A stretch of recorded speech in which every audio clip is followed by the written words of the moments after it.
The next question that we have here is in your first book, you said that you should never be able to go over 30 seconds because that means that you pace.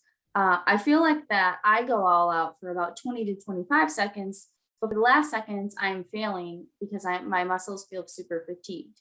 Does that work as well as trying to go for the full 30 seconds? That's actually a great question, and it tells me that you're doing it correctly. And so the reason the 30 seconds is there is to match the intensity. So you're forcing your body to recruit all three muscle fiber types. So your heart muscle has to work a lot harder to oxygenate a lot more muscle fiber. So now you're going to condition your heart muscle, not just aerobically, but anaerobically in the process. So sprint 8 could be done sprint running on a track, which would be 60 meters or basically 70 yards. Turn, walk back, take a sip of water. It's 90 seconds, time to go again. But it takes a while to build up to actually sprint running because of the hamstring issues. So it takes several weeks to build back the strength. And so you almost have to sacrifice true growth hormone release actually running sprint 8 initially until you build your hamstrings so you're not going to pull anything. If it's sprint swimming, it would be 25 meters as fast as you can, all out, hang on the side for 90 seconds and then come back. That applies for everybody unless you're a trained swimmer with great technique. Then you probably have to go down and back and cover 50 meters to equal the same intensity of most of us swimming 25. So it's about matching the intensity. So when you take those type of modalities and compare them to how do you do that the best way possible on a treadmill, on an elliptical, whereas an upper body sprint and a lower body sprint. So your heart muscle has to oxygenate a lot more fiber than you would actually just sprint running. If it's on a recumbent cycle or an upright bike, all of those modalities change. And that's why you're trying to shoot for 30 seconds. But if you fail around 26 or 27, the perfect cardio sprint would probably look like you're going hard and fast. You feel good for the first 10 seconds because that's taken care of by the ATP peace energy system of stored up energy. Then you're getting to the lactate system for the next 10 seconds. And then the last 10 seconds are really the worst seconds of your entire life. And I know it's hard. It's tough. When I do it, sometimes I wish I'd created the sprint 4 rather than the sprint 8.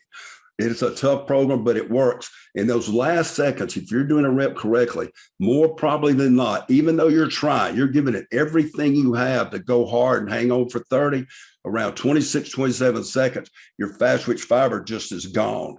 It can't help you propel the movement. So it just starts slowing down. That means you're doing a correct sprint because you didn't pace.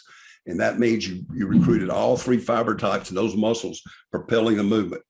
And that's very, very positive. So what you're saying is exactly right. Now you're trying to shoot for 30 seconds, but if you stop at 30 and you could have went 33 or 34, we tell people don't even count it.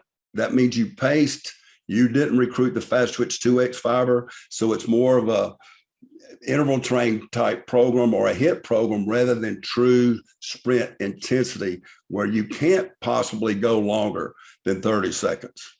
And that, it's funny because I think fitness enthusiasts, their biggest thing is they think that if you're doing more, then you're doing more. But in the case of sprint 8, sometimes that isn't the case. Following the 3 days a week, doing the 30 seconds, actually doing the full 90 seconds recovery. It's like, it's all down to a science that you've prepared. So, and that makes it really easy for, anyone from who's a beginner to someone who's very experienced because it's formulaic and it's set for them and it works. And the great thing about sprint 8 is it releases so much lactate that doesn't feel good, that it forces you to focus on the program and learn the program fast. You can't just get on sprint 8 and do it and jump off and go, well, what did I just do there? Now, sometimes the dopamine release is so high. I mean, and that's the thing we see. I always know when somebody's done sprint 8 because they may be leaving the gym, walking down steps. They're almost staggering, but they got a big smile on their face because everybody gets the runner's high if you do it correctly with a huge amount of dopamine.